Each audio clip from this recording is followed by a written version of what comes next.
America is a land of forgotten roads and silent forests, where whispers turn into legends.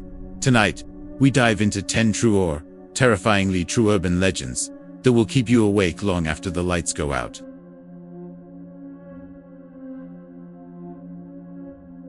The year was 1970, and beneath the cold steel girders of the Colchester overpass, a nightmare was born. Local farmers spoke of a man who escaped the Pine Ridge Asylum that winter, wearing nothing but a battered bunny suit, its white fur yellowed and matted with grime. Rumor had it that he'd once been a harmless janitor until the isolation and delusions twisted him into something darker. His chosen weapon was an old hunting axe, its blade nicked and rusted from age. On moonless nights, drivers reported hearing 3 sharp knocks on their car windows, as if a desperate guest demanded entry. Those who dared to glance outside saw the bunny-masked figure standing in the mist-heart-shaped mask, smeared with shadows, the handle of the axe held loosely in one hand. One couple, stranded with a flat tire, watched in frozen terror as he carved a single rabbit footprint into their front bumper. When they fumbled for their phones, the figure disappeared into a swirl of fog, leaving only those muddy tracks behind. Another neighborhood awoke to claw marks raking the wood paneling of front doors. No footprints led awayingly, the echo of his unholy hops, 7 at a time, disappearing into the night.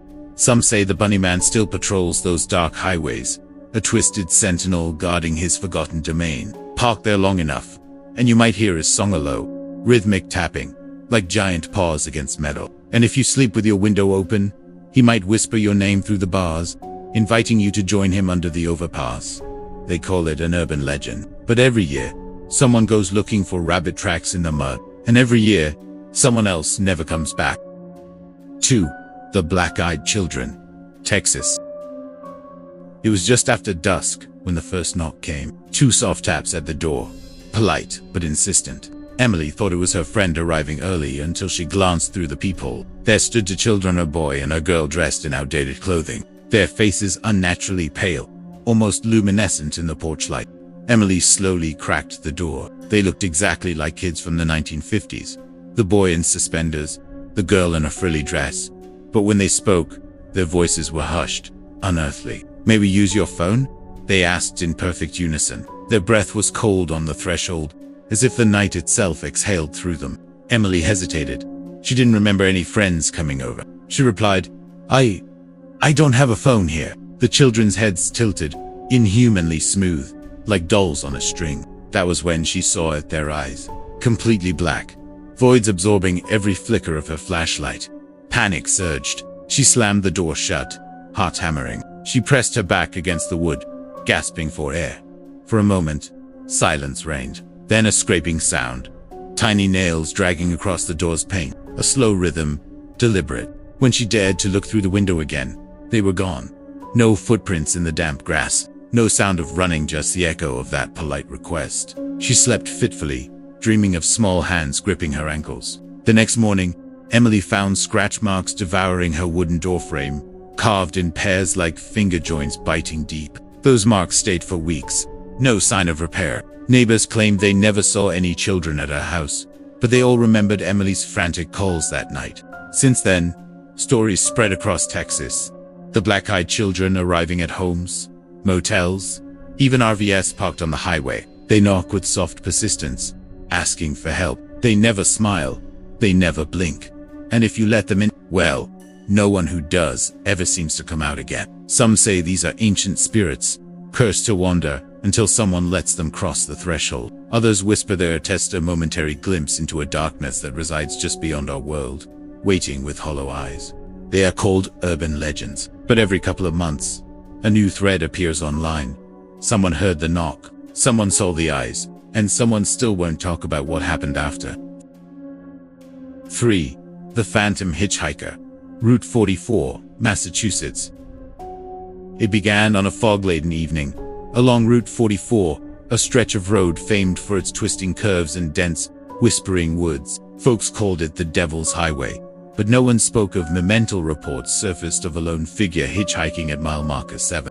Drivers described her as a young woman in a vintage white dress, soaked from the mist. Her hair clung to her cheeks, matted and dark against the pale fabric. When you slowed, she'd climb into the back seat without a word, her eyes hidden beneath the brim of a sunken straw hat. One of the first accounts came from a trucker named Paul, who'd been hauling lumber through the night. He saw her standing under a flickering milepost sign. When she slipped into his cab, he asked where she was headed. She pressed a wrinkled card into his hand and address in an old phone book. Paul checked the miles, then checked again. When he arrived at the desolate farmhouse, the engine died. He killed the headlights, and the world went black. He called her name, but only silence answered.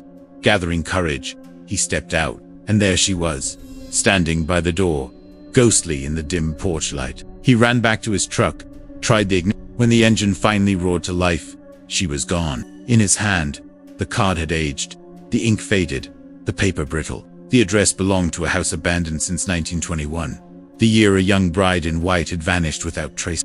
Local legend holds that this bride was left at the altar, her heart shattered on that lonely road. They say she wandered those curves, searching for a solace or a revenge or a presence, a sorrowful beacon for lost souls. Since Paul's story, more drivers have come forward.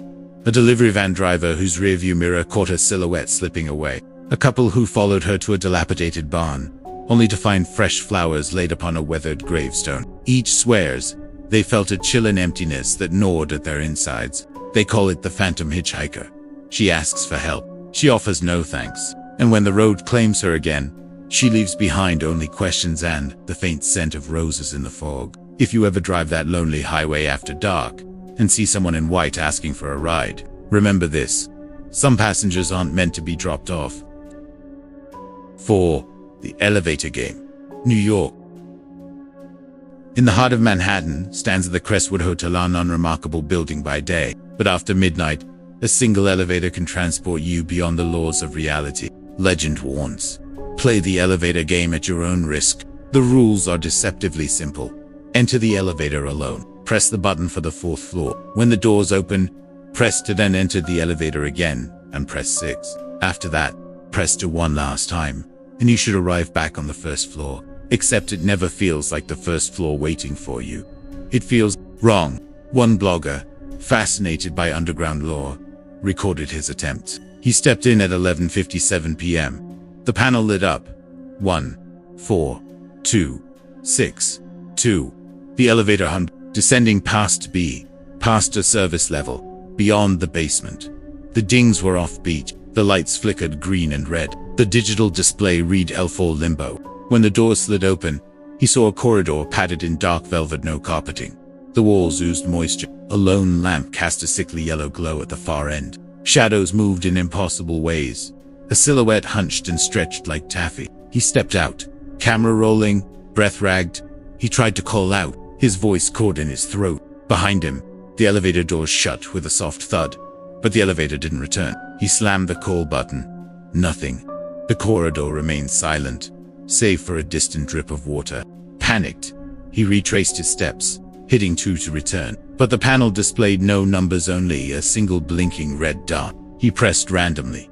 The lights flared, white, then black. When he regained focus, he was back in the elevator. Doors open on the ground floor, except the lobby was empty and silent. The cameras were gone, windows boarded. He bolted out into the street at 3:33 a.m., the recording ending abruptly. His footage still circulates, glitching at key moments, as if someone or something dead-ended. He never returned to that hotel. Some say he disappeared in that corridor, still wandering between floors. Tonight, if you find an elevator with mismatched button lights, if it stops on a floor that doesn't exist, think twice before stepping out. The elevator game isn't just a ritual, it's a trap, and the deeper you go, the less likely you are to come back. 5. The Melon Heads.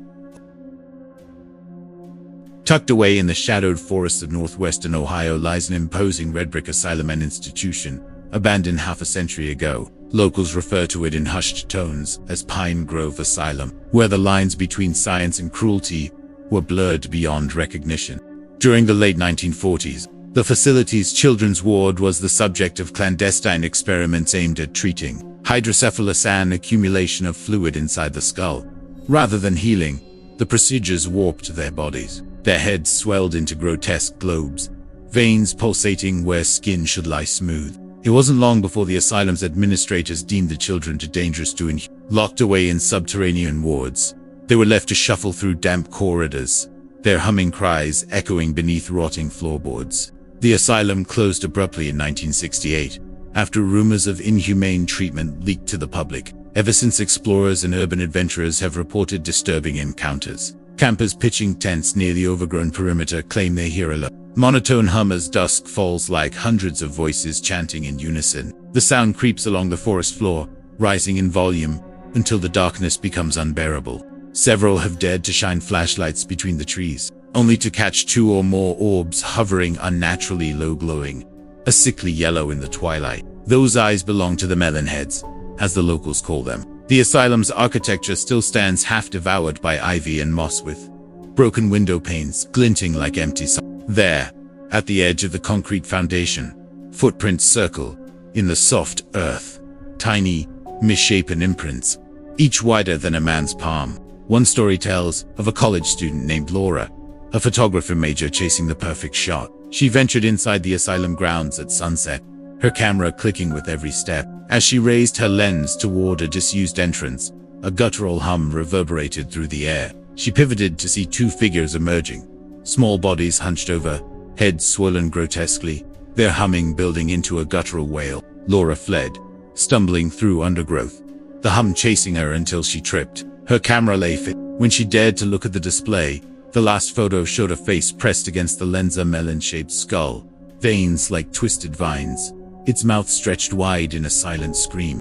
Others report that those who photograph the asylum find their images corrupted faces, blurred into orbs of light, corridors stretched into impossible angles. Some frames contain fleeting shadows darting across hallways, too quick to track, only visible upon slow review. And then there are those who never return. Hikers who camped near the perimeter vanish without a trace, leaving behind only their possessions scattered at the tree line. The humming continues for days, as if the asylum itself mourns each lost visitor. Today, thrill seekers still trespass, guided by adrenaline and false bravado. They whisper warnings to each other, "Don't stay past dark." For when night fully descends, the Melon heads emerge to patrol their broken domain, their eyes luminescent with a hunger that transcends reason. Watch for intruders, and if they find you, they hum you into the shadows. Some dismiss these tales as folklore, but when the shadows move on their own, when voices echo without source, you'll know the truth is far darker. Which legend felt real enough to haunt you tonight? Let me know in the comments, if you dare.